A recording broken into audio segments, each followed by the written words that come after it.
ഉപയോഗിക്കപ്പെടുന്നതോ അല്ലെങ്കിൽ മദ്യം, കഞ്ചാവ് പോലത്തെ ലഹരി വസ്തുക്കളിൽ നിന്ന് ആ കിട്ടുന്ന ലഹരി കുറച്ചു നേരത്തേക്ക് മാത്രമേ ഉള്ളൂ. തന്നെയല്ല 70 80 ആയുസ് ദൈവം തന്നിരിക്കുന്നത് 40 30 ആയിട്ട് കുറയ്ക്കണോ? വേണോ? ഒരു 5 സെക്കൻഡ് കിട്ടുന്ന സന്തോഷത്തിന് വേണ്ടി ദൈവം തന്ന ആയുസ് കളയണോ? നമ്മൾ കണ്ടിട്ടില്ലേ ഈ സിനിമ തുടങ്ങുന്നതിന് മുമ്പൊക്കെ ചില ഫോട്ടോസ് ഒക്കെ കാണിക്കത്തില്ലേ? അതായത് ഉപയോഗിച്ച് തുടങ്ങുമ്പോൾ വളരെ രസമാണ്, കുറച്ചങ്ങോട്ട് കഴിയുമ്പോഴാണ് തിരിച്ചു വരാൻ കഴിയാത്തതായ പ്രയാസത്തിലാണ് നമ്മൾ വീട് കടക്കുന്നത് മനസ്സിലാവും. ചിലപ്പോൾ കൂട്ടുകാർ കളിയാക്കേടാ, നീ എന്താ വിധിയാ, എന്തിനാ ഇതൊക്കെ ഉപയോഗിക്കാതിരിക്കുന്നത്, ഞങ്ങളെ കണ്ടുപിടി, ഇതൊക്കെ എന്ത് രസമാണ്, എല്ലാരും ചെയ്യുന്നതാ അല്ലെ? സിനിമയ്ക്കകത്തൊക്കെ നിങ്ങൾക്ക് കാണത്തില്ലേ? അപ്പൊ പറയണം, എനിക്ക് എന്റെ ജീവിതമാവിത്, നിങ്ങൾ പറയുന്ന വാക്കുകൾക്ക് വേണ്ടി എന്റെ ജീവിതം കളയാൻ ഞാൻ ആഗ്രഹിക്കുന്നില്ല.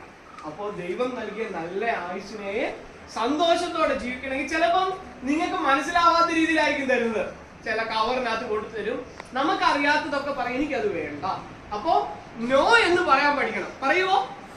ആരെങ്കിലും ഒരു ചെറിയ മദ്യത്തിൻ്റെതോ അല്ലെങ്കിൽ അങ്ങനത്തെ എന്ത് വസ്തു തന്നാലും പറയും എനിക്കത് വേണ്ട, എന്റെ ആരോഗ്യത്തിന്.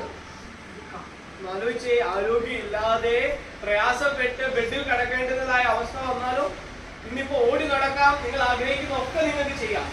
അപ്പൊ നമ്മുടെ ലഹരി ഉപയോഗിക്കുവോ? ഉറപ്പാണോ? മുതിർന്ന അച്ഛന്മാരിൽ ചേച്ചിമാരൊന്നും ഞാൻ കേട്ടില്ല, ഉപയോഗിക്കുവോ? അപ്പൊ നമ്മൾ എടുക്കുന്ന ഒരു തീരുമാനമാണ് നമ്മുടെ ജീവിതത്തിൽ ലഹരി വസ്തുക്കൾ വേണ്ട.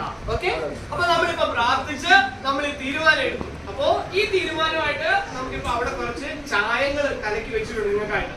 അപ്പൊ നമ്മുടെ ഒരു ഉറപ്പിന്റെ സിമ്പിൾ ആയിട്ട് ആ ചായത്തിൽ കൈ മുക്കിയിട്ട് ആ ചാത്തിൽ നിങ്ങളുടെ ഇടത് കൈ, ലെഫ്റ്റ് ഹാൻഡ് റൈസ് ചെയ്ത്, ലെഫ്റ്റ് ഹാൻഡ് അതായത് ഈ കൈ, ഓക്കെ, ആ ഇടത് കൈ മുക്കി ചാത്തില് വെച്ചതിന് ശേഷം അവിടെ തന്നെ നമ്മുടെ ടീച്ചേഴ്സ് നിങ്ങളെ ഹെൽപ്പ് ചെയ്യും. അതൊന്ന് കഴുകാൻ വേണ്ടി കഴുകി അതിലേ വേണം അകത്തോട്ടിരിക്കാൻ.